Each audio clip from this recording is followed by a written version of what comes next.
নমস্কার, আমি জয়া। আমার চ্যানেল তেজপাতা হোম ডেলিভারিতে আপনাদের সবাইকে জানাই স্বাগত। আজ আমি আপনাদের সাথে চিকেনের একটি রেসিপি শেয়ার করে নেব। আজকের রেসিপি গন্ধরাজ চিকেন।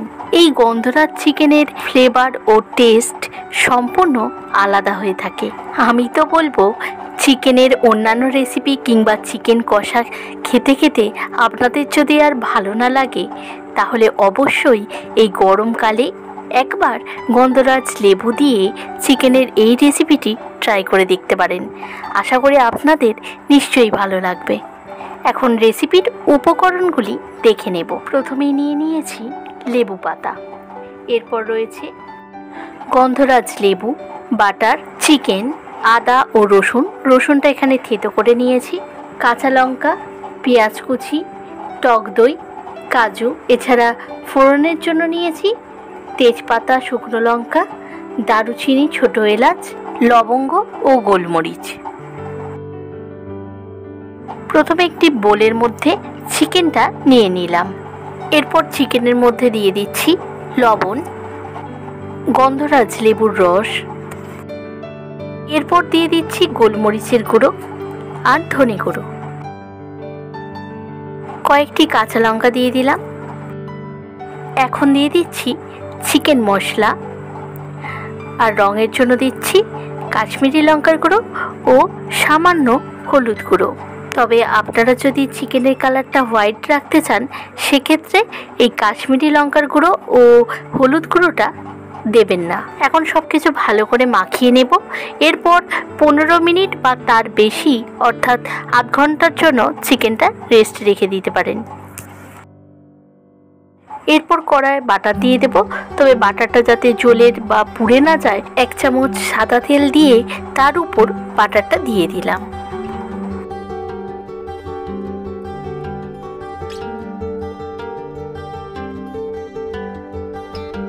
বাটারটা গলে এলে ফোড়নটা দিয়ে দেব। ফোড়নটা এখন খুব ভালো করে গরম হয়ে গেছে। এই সময় থেতো করে রাখা রসুনটা দিয়ে দেব।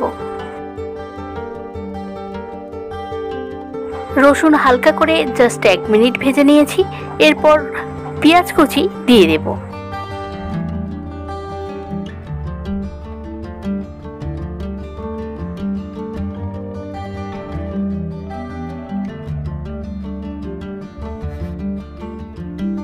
এইভাবে পেঁয়াজটা হাফ ফ্রাই হয়ে এলে এখন চিকেনটা দিয়ে দেব।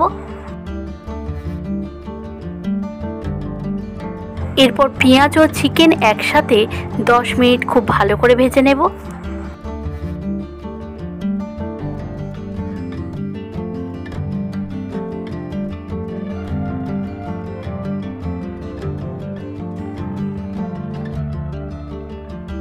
চিকেন আর পেঁয়াজটা একসাথে প্রায় 10 মিনিট ভেজে নিয়েছি।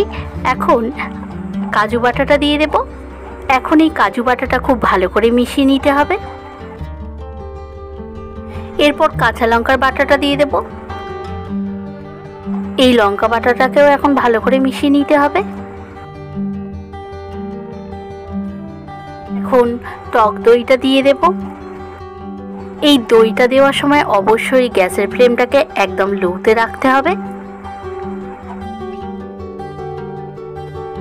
এই টক দই দেওয়ার পর যতক্ষণ না চিকেন থেকে তেলটা ছেড়ে দিচ্ছে, ততক্ষণ খুব ভালো করে চিকেনটা কষতে হবে।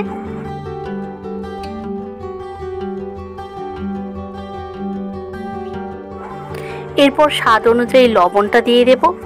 তবে যেহেতু প্রথমেই চিকেন ম্যারিনেট করার সময় লবণ ব্যবহার করেছিলাম, তাই সেটা মাথায় রেখে পরিমাণ অনুযায়ী লবণটা এখন দিয়ে নিতে হবে।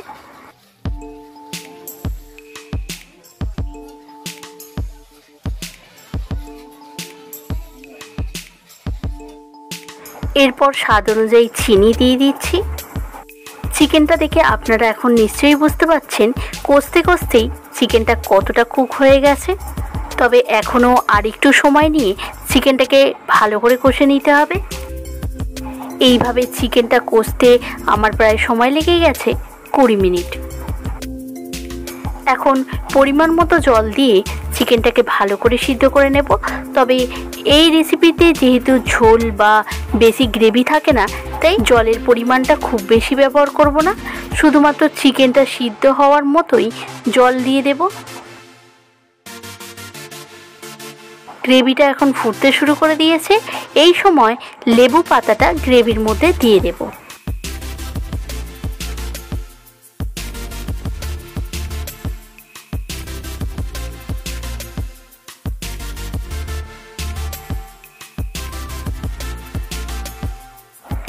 গ্রেভিটা এখন ফুটে অনেকটাই ড্রাই হয়ে গেছে আর চিকেনটাও সিদ্ধ হয়ে গেছে। এখন গ্যাসটা সম্পূর্ণ বন্ধ করে দেব এবং একটি গন্ধরাজ লেবুর 4 ভাগের 1 ভাগ লেবুর রস দিয়ে দেব।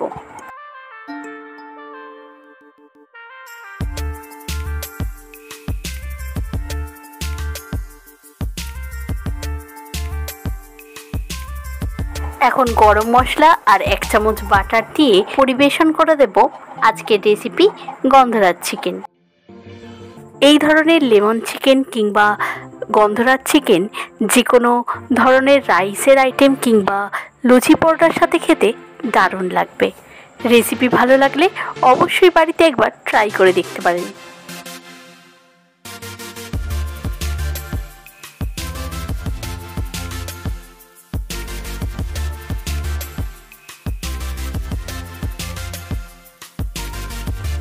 আজকের ভিডিওটা ছিল এতটুকুই।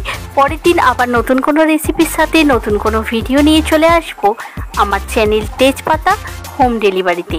সুস্থ থাকবেন, ভালো থাকবেন। আজকের ভিডিওটা ভালো লাগলে অবশ্যই লাইক, কমেন্ট ও শেয়ার করতে কিন্তু ভুলবেন না। আজ এটুকুই, ধন্যবাদ।